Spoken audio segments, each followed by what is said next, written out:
Août 2017, Monomi Park, un studio américain tout frais sort son premier jeu, Slime Rancher. Pour ceux qui ne connaissent pas, c'est un jeu d'exploration assez spécial. Pourquoi me demanderez-vous? Eh bien car le but de ce jeu, en plus de l'exploration, est de construire sa base, je dirais même son ranch. Rien d'anormal jusqu'ici vous me direz.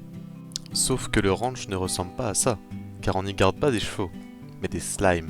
Vous vous demanderez peut-être pourquoi faire un ranch avec des petites créatures comme celle-ci? Eh bien c'est parce que le but de ce jeu, en plus de l'exploration, est de devenir riche. Et pour devenir riche, ces petites créatures vont nous être très utiles. Comme vous pouvez le voir, quand je le nourris, il fait caca. Oui, c'est ridicule, mais c'est comme ça que ça marche. Et ce caca a une valeur énorme. Ce joli caca en forme de cristal a un nom. Il s'appelle le plort. Et ce que vous voyez là, c'est le marché du plort. C'est ici qu'on revend le caca de ces bestioles. Alors oui, peut-être que le rose en lui-même ne vaut pas très cher. Peut-être que sa valeur à lui n'est pas énorme. Mais quand on s'intéresse aux autres, on a très envie d'aller explorer. Alors on y va, on part à l'aventure, on part à la découverte de nouveaux paysages et de nouveaux slimes.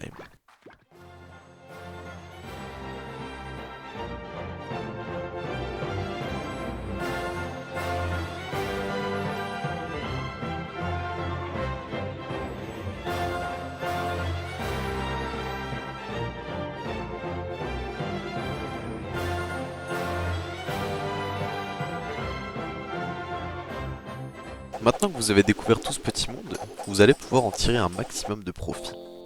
Avec une technique, ma foi, assez spéciale.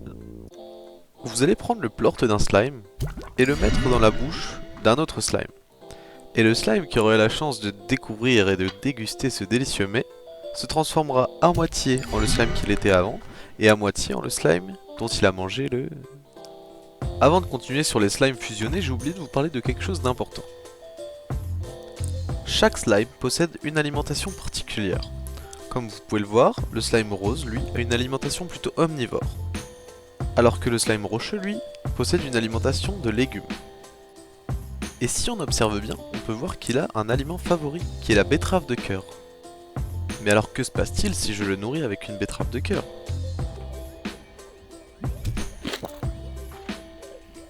Il nous pose deux classiques, mesdames et messieurs! Maintenant que vous savez ça, les plus curieux vont se demander mais qu'est-ce qui se passe quand on nourrit un slime fusionné? Eh bien comme vous le voyez, il nous donne un plort de chaque type. Et maintenant les curieux avec une âme de businessman vont se demander mais qu'est-ce qui se passe quand on nourrit un slime fusionné avec l'un de ses aliments préférés? Et bah comme vous le voyez, il nous donne deux plorts de chaque type. C'est incroyable. Bon, maintenant que vous savez tout ça, vous savez comment devenir riche. Eh ben, je vais vous faire un petit tour dans mon ranch, histoire que vous voyez à quel point j'aime l'argent. On va commencer par le nourrissage de mes sacs africains, de mes slimes.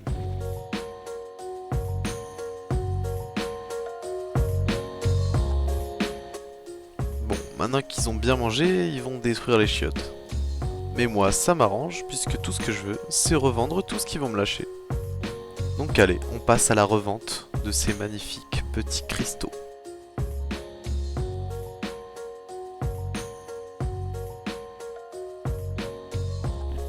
Ah, je me sens bien là, mon porte-monnaie est à son maximum, je suis riche.